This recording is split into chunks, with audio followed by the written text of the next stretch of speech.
आप लोगों को ये सवाल मैंने दिया था होमवर्क में, मेरी बुक में ये सवाल आपको पेज नंबर 178 के ऊपर मिल जाएगा।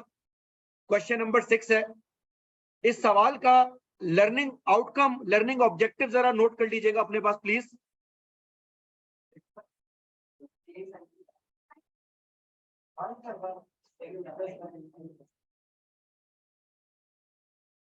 यार जो भी नंबर है हड्डा नहीं करें।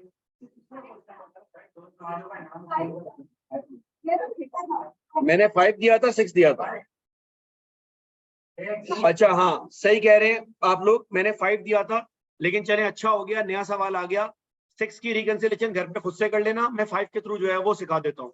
क्योंकि होगा ये कि फिर आप लोगों ने सॉल्व नहीं किया होगा ना 6 और 5 तो आपने सॉल्व किया होगा, तो आप ठंड मचाएंगे तो भी आप मेरे साथ साथ सॉल्व करेंगे। जरा ध्यान करें, मैं क्वेश्चन की रिक्वायरमेंट रीड कर रहा हूँ। क्वेश्चन नंबर 6 है ये मेरे पास, लेकिन जो हम सीख रहे हैं सवाल में, उसका ऑब्जेक्टिव सुनने क्या है, रिकंसिलेशन। इब्राहिम इस रिकंसिलेशन के थ्रू मैं बहुत सारी बातें और भी एक्सप्लेन करूंगा, तो जरा ध्यान कीजिएगा। अच्छा ये सवाल उठाया हुआ है मैंने कहीं से, अगवा हुआ है, ठीक है। मैं पहले सवाल की रिक्वायरमेंट रीड कर दूं। कह रहा prepare a statement that reconcile the budgeted contribution with actual contribution. कह रहा हमारी कंपनी ने क्या सोच के रखा था और क्या हो गया हमारे साथ, इन दोनों को आपस में कंपेयर करो। भाई हमारा ट्रेनिंग गया कैफ क्वालिफाइड 19,300 रुपए कमाने वाला, उछलते उछलते सर हमें 6 लाख का फायदा हुआ है। बॉस ने कहा साले मैंने 8 लाख का प्रॉफिट जो है वो सोच के रखा हुआ था। उसने कहा अच्छा सर मैं तो तब कंपनी में नहीं था, मेरी तो अभी हायरिंग हुई है, अभी मैंने ग्रुप बी के पेपर क्लियर किए हैं। बॉस बोलेगा हाँ तेरे मनुष्य कदम आए, तब से हमारी जो उम्मीद है उस पर पानी फिर गया, 8 लाख का प्रॉफिट हो गया 6 लाख। 2 लाख रुपए कहाँ गए? अब तुम क्या करोगे? तुम भाग के जाओगे वापसी, सारे खाते खोल के सारे वेरिएंस निकालोगे और बॉस को बताओगे कि सर ये 2 लाख का नुकसान मेरे मनहूस कदमों की वजह से नहीं हुआ, ये 2 लाख का नुकसान आपकी एग्जिस्टिंग वर्क फोर्स की बरकतों की वजह से हुआ। तो अब आप रीजन निकालेंगे, भाई माल महंगा लिया, अच्छा यूज किया, लेबर का रेट, एफिशिएंसी वगैरह वगैरह वगैरह। सवाल की इंफॉर्मेशन अब मैं रीड करने जा रहा हूं, कॉन्टेक्स्ट के बगैर मैंने रिक्वायरमेंट रीड की थी। Let me add the context of the question. Company एक प्रोडक्ट बना के बेच रही है, एक प्रोडक्ट। अब तक जितने सवाल आपके पास सीए में है उसमें एक प्रोडक्ट ही बिक रहा है, क्योंकि हमारे सिलेबस में एडवांस वेरिएंस में सेल्स मिक्स नहीं है। हालांकि सेल्स मिक्स होना चाहिए, दुनिया भर में जो एडवांस वेरिएंस पढ़ाया जाता है वहां सेल्स मिक्स होता है। इस शीट के अंदर एक सवाल ऐसा भी है कहीं का उठा हुआ, अस्सिमा का है शायद, जहां पर प्रोडक्ट 2 हैं, रॉ मटेरियल 1 है। वरना आपके सिलेबस में प्रोडक्ट 1 है और रॉ मटेरियल 3-4 है, अभी आने वाला है वो। आपने ध्यान करना है कि जब 2 प्रोडक्ट आ जाए तो क्या होगा, क्योंकि ये अनयूजुअल बात एग्जामिनर के लिए नहीं होगी। दूसरा जुमला, कंपनी यूज करती है just in time purchasing and production system. ये क्या होता है just in time? Sir just in time एक इन्वेंट्री मैनेजमेंट सिस्टम है जो कहता है इन्वेंट्री मैनेज करने की जरूरत नहीं है, सिर्फ माल तब ऑर्डर करो जब जरूरत पड़े, वरना ऑर्डर ही ना करो, ताकि होल्डिंग कॉस्ट और ये सब चीजें ना आए। आने वाली है ये भी अगले हफ्ते। कंपनी कोई इन्वेंट्री रॉ मटेरियल की और कोई फिनिश गुड की मेंटेन नहीं कर रही। इसका मतलब कि अगर मैं अपना मटेरियल कंट्रोल अकाउंट बनाऊंगा, फिनिश गुड का डी अकाउंट बनाऊंगा, तो यहां पर 0 आ रहा होगा, क्योंकि मैं माल होल्ड ही नहीं करता, तो डी अकाउंट किस किस्म का? वरना हम तो इन्वेंट्री मूवमेंट को चेक किया करते थे। The standard selling price and standard variable cost of the product. मेरी जिंदगी का मसला एग्जामिनर ने हल कर दिया है, वरना पहला काम ये होता। सेलिंग प्राइस कितनी दी हुई है? मटेरियल 160 रुपए का और इसे 160 का ब्रेकअप दिया हुआ है। लेबर 84 का ब्रेकअप दिया हुआ है। इन तीनों को पंच करके आप स्टैंडर्ड सीएम पर यूनिट निकाल सकते हैं दोस्त। 400 माइनस 160 माइनस 84 कितना आता है? 146 सीएम आ रहा है, 150 पर यूनिट स्टैंडर्ड कंट्रीब्यूशन। नीचे कुछ इंफॉर्मेशन उसने और दी है, कह रहा है बजटेड प्रोडक्शन एंड सेल्स पर 2500। सोच के बैठा था 2500 बनाऊंगा, और सोच के बैठा था और सोच के बैठा था 2500 बेच रहा हूंगा। ये और गलत क्यों बोल रहा हूं? ये काम आएगा फिक्स वॉल्यूम में, ये काम आएगा सेल्स में। ऑल्दो सवाल में गेम कुछ और है। असल में मैंने बनाए 2850 और असल में बेच भी दिए 2850।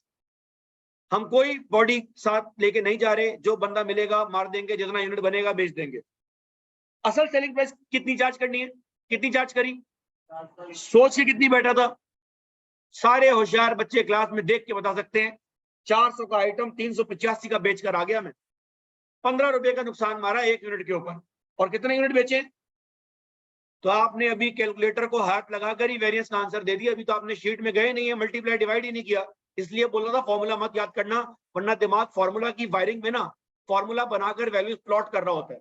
इस स्टेटमेंट फॉर्म में दिमाग मैनेजर की तरह काम करता है। एक्चुअल यूजेज ऑफ मटेरियल 24,900, कितने का लिया 1 किलो? लेना कितने का था? 18 का ले लिया। अच्छी बात बुरी बात? 2 रुपए का फायदा 1 केजी के ऊपर। कितना किलो बाय किया? मल्टीप्लाई करके चलो भाई रेट। ये हाथ क्या हो रहा है, हाथ क्या हो रहा है? 18,800 घंटे लेबर ने काम किया और इतने घंटे पे किए। लेबर को फारिग बैठने नहीं दिया, इधर बैठेगा मुश्किल हो जाएगी उसको। कितना रेट दिया? देना कितने का था? 14 रुपए दिए, लेकिन 15.5 दे दिए। 1.5 रुपए का नुकसान 1 घंटे पर, मल्टीप्लाई बैठा, वेरियंस हो रहा है। अब रिक्वायरमेंट पर आओ, क्या कंपेयर करने को बोल रहा है? Budgeted contribution, actual contribution.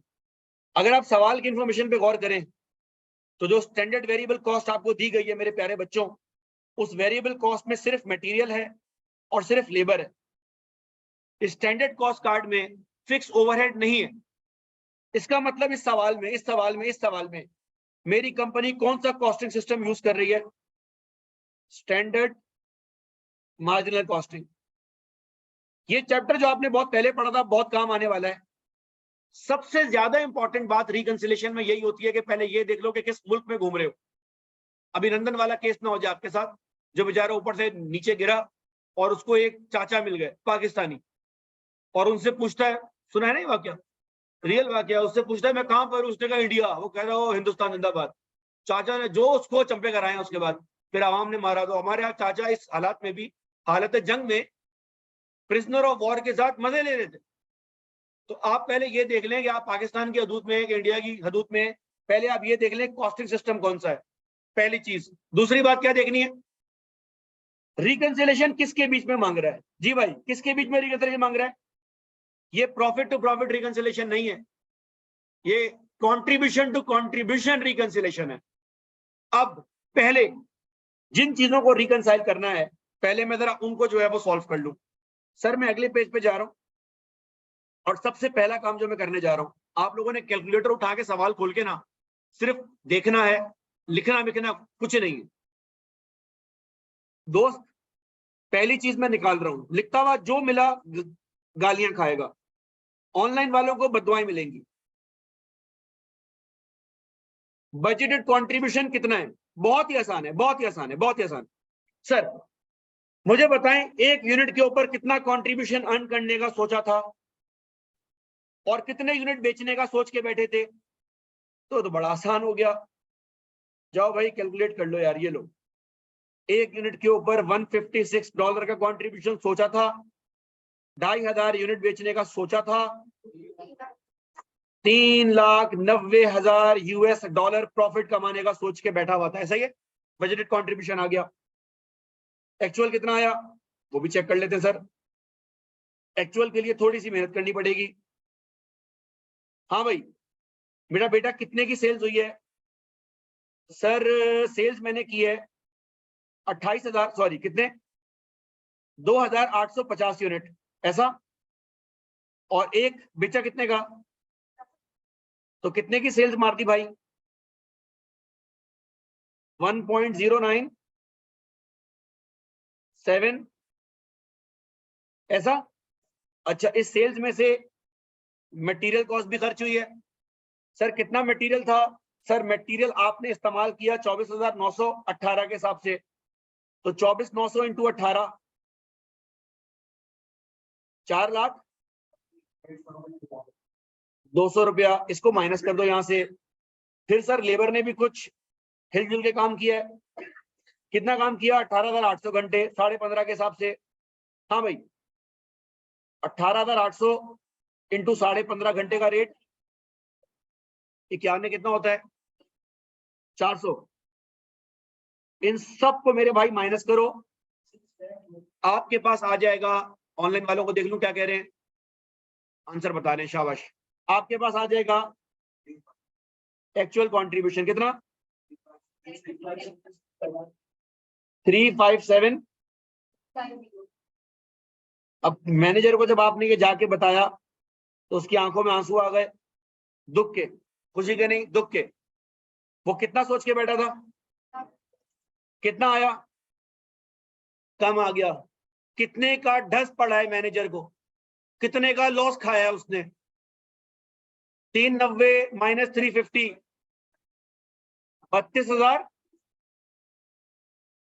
32,350 का नुकसान खाया है।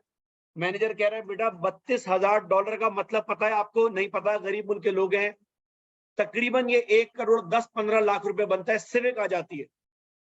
तो मेरी सिविक कहां गई। अब आप मैनेजर को ये बात बताएं ताकि आपकी 19,300 रुपए की नौकरी सेव हो। तो मैनेजर को ये बात बताने के लिए आप लोग क्या करेंगे, आप लोग अगले पेज पे जाकर इसके वेरिएंस निकालेंगे, हमेशा की तरह आसान। अब मैं जरा स्पीड से काम करूंगा, सवाल खोल लेना, आपको सवाल आता है तो इतनी मेहनत नहीं करूंगा, बस मैं क्या करूं। स्टैंडर्ड रेट, दो चीजें हैं, मटेरियल, लेबर, कंपैरिजन होता है स्टैंडर्ड और एक्चुअल रेट में, जो भी डिफरेंस आता है उसको फैला देते हैं और वेरिएंस आ जाया करता था, ऐसे ही था भाई। अच्छा दोस्त, जल्दी जल्दी बताएंगे, मटेरियल का स्टैंडर्ड रेट क्या था, कितना, 20 रुपए, 20, और असल में कितना, 2 रुपए का फायदा। कितना किलो बाय किया, 24,900 किलो। हाँ भाई, 49,000। तो आप बॉस को बोलेंगे सर मटेरियल हमने सस्ता खरीद के या इस्तेमाल करके, सस्ता खरीद के 50,000 का फायदा दिया, तो बॉस बोलेगा अबे साले ये कैसा फायदा है कि मेरे $32,000 गायब हो गए। आप बोलेंगे सर रुक जाए, भी पूरा चेक करते हैं। लेबर को कितने देने थे और दिए कितने, 1.5 रुपए का नुकसान खाया 1 घंटे पर। कितने घंटे काम हुआ, 28,000। चले सर, ये तो आपको एक आइटम हो गया आपका, ठीक है। अच्छा, दूसरा आइटम कौन सा है बॉस, एफिशिएंसी। दो कॉस्ट कंपोनेंट है, कौन कौन से, स्टैंडर्ड क्वांटिटी, कितना खर्च होना था, कितना खर्च हो गया, और इसको मल्टीप्लाई कर देंगे स्टैंडर्ड रेट से, तुम्हारे पास क्या आ जाएगा, वेरिएंस। ठीक भाई। अच्छा दोस्त, जल्दी जल्दी बताओ, जल्दी जल्दी बताओ, कितने यूनिट बनाए और एक में कितना किलो माल खर्च होना था। तो 2,850 शुड टेक 8 के हिसाब से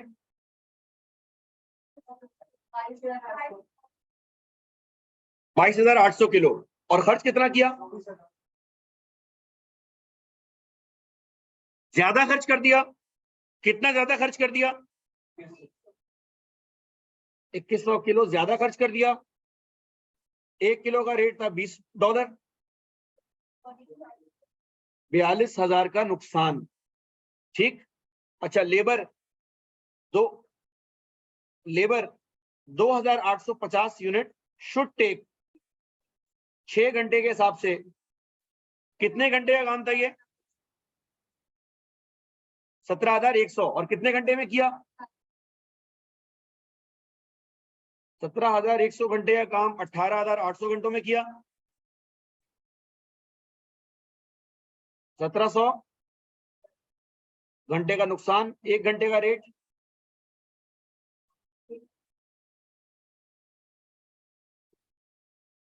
ठीक है।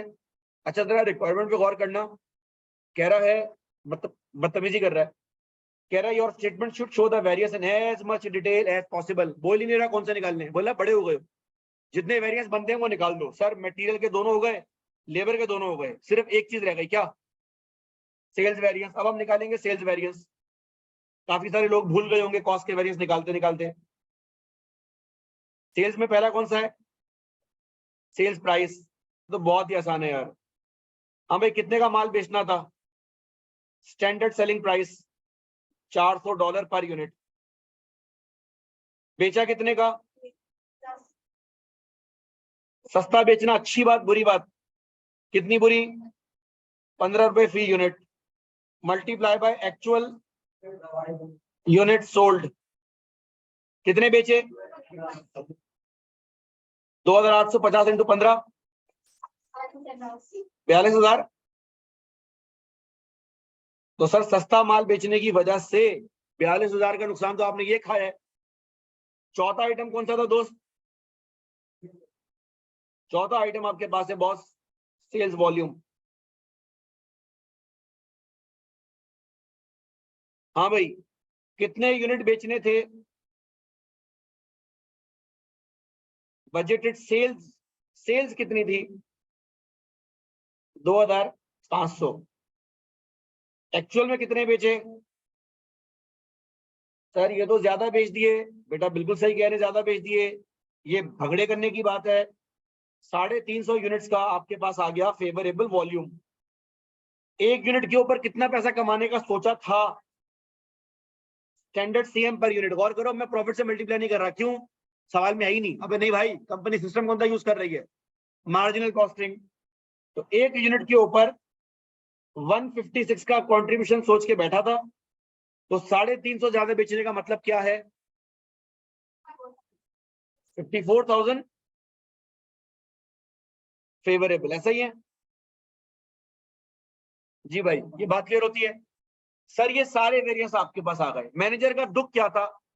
मैनेजर का दुख ये था कि मेरे 32,350 कहां गए। अब हम मैनेजर को बोलेंगे सर आपके 32,350 इन हरकतों में आगे पीछे हुए हैं। अब इन हरकतों में आगे पीछे होने का मतलब, अब मैं इनको रिकंसाइल करूंगा। रिकंसिलेशन है तो बड़ा आसान, लेकिन रिकंसिलेशन को मुश्किल करने के लिए क्या काम होता है, जरा ध्यान करना प्लीज। सर चलें, छापने की जरूरत नहीं है, रुक जाए, मैं बना रहा हूं रिकंसिलेशन दोस्त।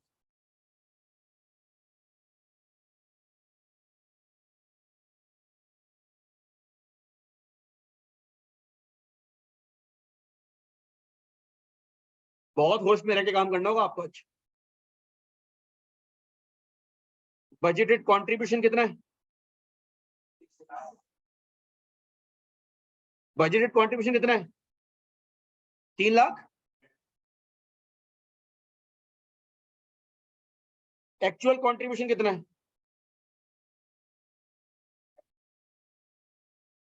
357। और मैनेजर आपसे पूछ क्या रहा है? यही पूछ रहा है, वेयर इज माय मनी। बोल रहा है भाई ये बीच में जो 30-31 हजार गायब हुए, ये कहां गए हैं, मुझे ये बताओ। अब आप मैनेजर को बताना स्टार्ट करेंगे बारी बारी। आप बोलेंगे सर सुने, अगर आप में हिम्मत है तो सुने। सर आपके मटेरियल प्राइस वेरिएंस ने वेरिएंस निकाला पूरे साल में 49,800 का, आपको फायदा हो गया। मैंने कहा अच्छा, 49,800 के फायदे का तो मतलब है कि मेरा 390 का प्रॉफिट, मेरा 390 का प्रॉफिट 390 आने के बजाय आना चाहिए था 439,800, ज्यादा आना चाहिए था। हाँ सर, लेकिन आपका मजदूर जो काम कर रहा था ना डिपार्टमेंट में, उस मजदूर को आपने पैसे दिए ज्यादा, जिसकी वजह से आपका लेबर रेट वेरिएंस आ गया 23,800 एडवर्स। बॉस ने कहा अच्छा भाई, तब भी उसके बाद भी मुझे 4,16,000 का प्रॉफिट होना चाहिए था। आपने कहा लेकिन सर जो आपका प्रोडक्शन डिपार्टमेंट है ना, वहां पर मटेरियल बड़ा गलत इस्तेमाल हुआ, और इतना गलत मटेरियल इस्तेमाल हुआ कि गिरा गिरा के यूज कर रहे थे, एक दूसरे पे रॉ मटेरियल फेंक रहे थे। हमारी कंपनी जो है वो शुगर फैक्ट्री में है, गन्ना हमारे पास रॉ मटेरियल था सर, एक दूसरे के साथ फड्डे कर रहे थे, गन्ने मार रहे थे एक दूसरे को सर, जिसकी वजह से मटेरियल यूजेज में 42,000 का नुकसान हुआ। बॉस ने कहा चलो सही है यार, मसला नहीं है, तब भी 3,74,000 का प्रॉफिट बनना चाहिए, ये 357 है। उसने कहा नहीं सर, हमारा जो मजदूर था ना, उसकी भी एफिशिएंसी और सेहत सही नहीं थी, और मजदूर कांपते हाथों के साथ काम कर रहा था, तो उसके हाथ में जो माल जाया हो रहा था, टाइम बहुत लग रहा था। 23,800 उसने वहां नुकसान किया।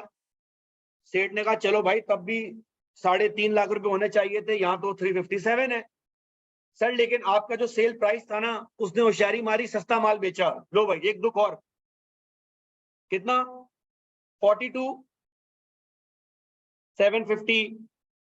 स्टेट ने कहा तो भाई तो बाकी बचा गया पीछे। उसने कहा सर बचा ये कि आपका जो सेल्स वॉल्यूम वाला डिपार्टमेंट है ना, उन्होंने होशियारी मारी, सस्ता माल देखकर ज्यादा आइटम बेचना स्टार्ट किया और कस्टमर को माल पहना कर 54,600 का प्रॉफिट और ऐड कर लिया, जिसकी वजह से यार ये रिकंसाइल नहीं हो रहा। जरा चेक करें 3620। अच्छा फिर हमने कोई कैलकुलेशन बंड मारा है, जरा चेक करें मेरे भाई, क्योंकि रिकंसाइल होना चाहिए दोस्त। 400 माइनस 160 माइनस 84, ये 156 बिल्कुल सही आ रहा है। 156 मल्टीप्लाई बाय 2500, 3,90,000 सही आ रहा है। अच्छा 385 मल्टीप्लाई बाय 2850, 1097250 सही आ रहा है। माइनस 24,900 इंटू 18 माइनस 18,000, ओहो 18,800 इंटू 15.5, 357,650 सही आ रहा है। अच्छा रेट वेरिएंस पर आ जाए दोस्त। मटेरियल रेट था 20 रुपए का, आपने 18 का बाय किया, 2 का फायदा 24,900। जरा मटेरियल प्राइस वेरिएंस चेक करें, 49,800 है। अच्छा सर मैंने बनाए 2850 यूनिट, इनटू 8 के हिसाब से 22,800 किलो का काम मैंने 24,900 किलो में किया, 2100 किलो का नुकसान, 2100 इंटू 20 42,000 आना चाहिए, बिल्कुल सही आ रहा है। अच्छा सर लेबर पर आ जाए, लेबर पर आ जाए। 14 रुपए घंटा देना था, 15.5 रुपए घंटा दिया, 1.5 रुपए घंटे का नुकसान, 1.5 रुपए घंटा मल्टीप्लाई बाय 18,800, 28,200 सही आ रहा है सर। इसके बाद हमारे पास मेरे भाई 2,850 शुड टेक 6 घंटे के हिसाब से 17,100 घंटे, 18,800 घंटे लिए, 1,700 घंटे का नुकसान, 14 के हिसाब से 23,800। ये तो सब सही आ रहा है यार, फिर भंड का मारा है हमने क्या, माइनस प्लस करने में गलती कर दी है। ओहो सॉरी यार, माजरत। 28,200 एडवर्स। चलें अब आप बॉस को बोलेंगे, मैनेजर को बोलेंगे सही है मसला हल हो गया, एरर मिल गया यार, ये बड़ा मसला चला, एरर ढूंढना पड़ता है। तो सही है इशाल, मिल गया थैंक यू। अब आप बॉस को बोलेंगे सर ये जो 390 में से 357 आपकी सिविक जो गायब हुई है ना, वो सिविक गायब करने में मटेरियल प्राइस और सेल्स वॉल्यूम को तो बाहर निकाल दें, इन्होंने तो पैसे बचा के दिए सर, नुकसान मारा है इन लोगों ने, और इसमें भी बड़ा नुकसान सस्ता बेचने की वजह से हुआ है। तो सर एक काम करें, इन चारों ने भंड मारा है, आप इन चारों को इन्वेस्टिगेट कर ले। शाबाश, ये किसने बोला नहीं, किसने बोला नहीं? मैंने बोला है कि भाई इन चारों ने आपको नुकसान दिया है सर, इन चारों को इन्वेस्टिगेट कर ले। अच्छा नहीं, किसी ने नहीं बोला, मुझे वहम हुआ है। ये बच्चा बोल रहा है सर आपका प्रॉफिट हुआ कम, इन लोगों ने तो प्रॉफिट बढ़ाया है, इन सालों ने प्रॉफिट कम किया है। सर इनकी बैंड बजा दो, इन चारों को इन्वेस्टिगेट करें, सारों को करें। क्यों राफिया?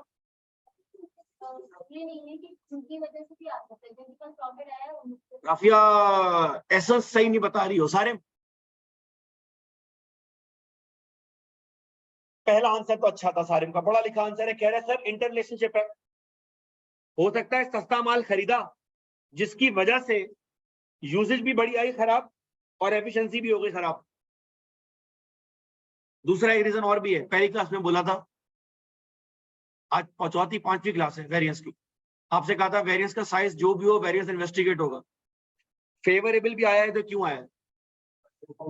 तो आपका वेरिएंस सिर्फ नेगेटिव आएगा तो इन्वेस्टिगेट नहीं होगा, सारे इन्वेस्टिगेट होंगे। तो हम बच्चे को बोलेंगे भैया सही है नुकसान इन चार ने दिया है, लेकिन इन्वेस्टिगेट हम हर वो वेरिएंस जो है वो करेंगे जिसका साइज एक सर्टेन थ्रेशोल्ड से ज्यादा हो जाए। वो वेरिएंस हमारे बजट के हिसाब से कितना बड़ा है उसके बेस पर बात की जाएगी। क्या ये बात यहां तक क्लियर होती है? अब मेरे बच्चों एक बहुत ध्यान से बात सुनना, रिकॉर्डिंग वाले बच्चे खास तौर पे, क्योंकि वो 3 की स्पीड पर 2 की स्पीड पर देख रहे होते हैं, तो उनको जरा जल्दी जल्दी लेक्चर देखने की आदत होती है। उन बच्चों की खातिर मैं ठहर ठहर के चबा चबा के बोल रहा हूं। ये मैंने रिकंसिलेशन की है, और ये रिकंसिलेशन कहां से कहां मूव कर रही है? बजटेड सीएम टू, क्योंकि मैं सीएम टू सीएम मूव कर रहा हूं, तो बीच में किसी किस्म का वेरिएंस चेक करें, फिक्स ओवरहेड का वेरिएंस नहीं है। ऑब्वियस सी बात है, सीएम में तो फिक्स कॉस्ट होती ही नहीं है, तो वेरिएंस किस किस्म का? अच्छा, दूसरी बात, रिकंसिलेशन पार्ट 2 सिर्फ ये बात ही है जो जबानी बताने वाली। अगर मैं इस सवाल में, हमारी कंपनी कॉस्टिंग सिस्टम कौन सा यूज कर रही है सवाल में, अगर मैं बजटेड प्रॉफिट से एक्चुअल प्रॉफिट पे मूव कर रहा होता ना, और रिक्वायरमेंट में आता सारे वेरिएंस निकालने हैं, तो ये सारे वेरिएंस तो आते ही आते हैं। एक और वेरिएंस भी आता, फिक्स ओवरहेड एक्सपेंडिचर, वॉल्यूम नहीं आता। मार्जिनल कॉस्टिंग में वॉल्यूम नहीं आएगा। क्यों? क्योंकि मेरे बच्चे, अगर आपने वॉल्यूम वेरिएंस भी निकाल दिया एक्सपेंडिचर के साथ, तो वॉल्यूम और एक्सपेंडिचर मिलके ओवर अंडर एब्जॉर्ब बनते। और आपको याद होगा मार्जिनल कॉस्टिंग के अंदर ओवर अंडर एब्जॉर्ब, तो ये बहुत बड़ा, ये एरर नहीं है, ये ब्लंडर है कॉन्सेप्चुअल।